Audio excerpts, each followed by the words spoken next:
ကျွန်တော်တို့ကျိုင်းတုံမျိုးကနေလွေမွေတောင်ပေါ်မျိုးကိုတွားနေတာပါအရင်ကတော့လမ်းတော့နည်းနည်းဆိုးတော့ဘုနော်ဒါပေမဲ့အခုနောက်ပိုင်းတော့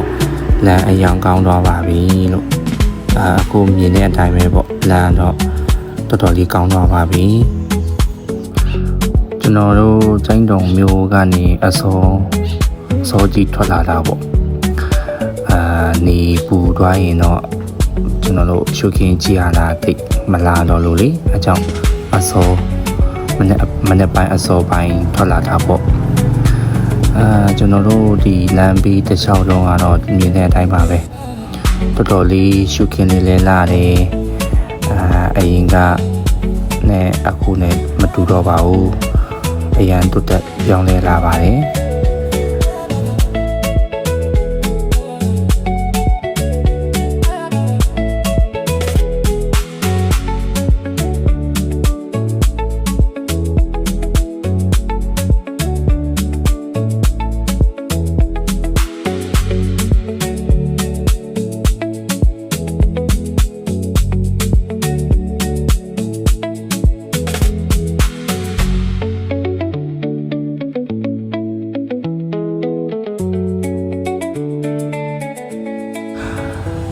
အဲ့ဒီမှာကျွန်တော်ကတော့ကားဒရိုက်ဘာကြီးပေါ့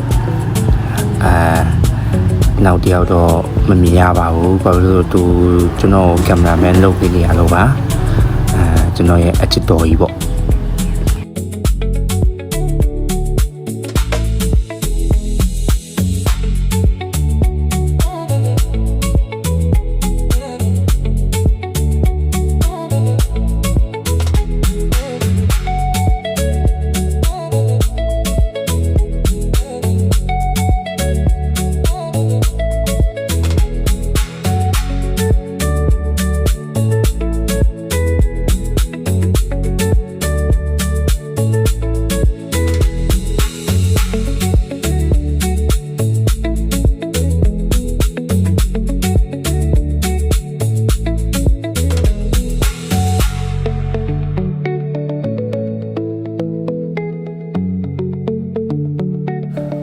ကျွန်တော်တို့နေရာအခုဆိုရင်အိမ်ထောင်တက်တန်း10နှစ်ပြည့်ပါတော့မယ်တီခံခြင်းနဲ့ခွင့်လွှတ်ခြင်းပေါ့နော်10နှစ်တက်တန်းပြည့်ပါတော့မယ်ကျွန်တော်တို့အိမ်ထောင်ရေးတက်တန်းမှာ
ကျွန်တော်တို့အခုရာဒီအခုချိန်ပေါ့နော်တွားတဲ့အချိန်ကြတော့စပါးဒီစိုက်တဲ့ရာဒီဖြစ်တဲ့အတွက်ဘယ်ဘက်ကြီးညာဘက်ကြီးပေါ့နော်စိမ့်ဆိုနေတာလို့တွေ့ရမှာပါ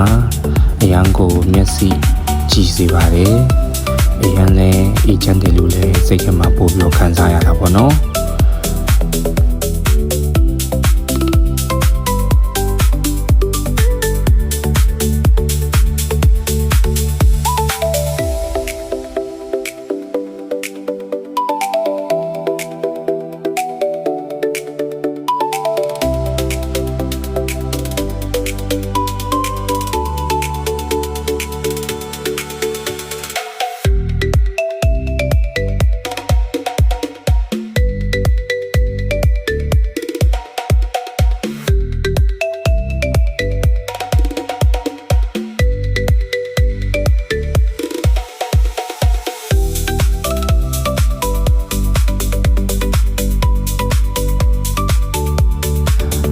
ဒါလေးကတော့ရှမ်းရွာပါဒီရှမ်းရွာကြော်ပြီးသွားပြီဆိုရင်တော့ကျွန်တော်တို့ဒီလွယ်မွေတောင်ကိုကျွန်တော်တို့စပြီးတော့တက်ပါတော့မယ်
ဒါလေးကတော့ကျွန်တော်တို့လွယ်မွေတောင်ကိုစားပြီးတော့တက်တာပေါ့နော်တောင်ချေကနေစားခဲ့တဲ့လမ်းကြီးရေးပါဒါလေးကတော့ဘယ်ကြီးညာဘယ်ကြီးပေါ့နော်ကျွန်တော်တို့စပါးခင်းလေးတွေနဲ့တောင်ဒီကတိစပါးခင်းလေးတွေနဲ့အရန်ကိုမျက်စိအေးစေပါလေ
ချို့နေရာလေးကတော့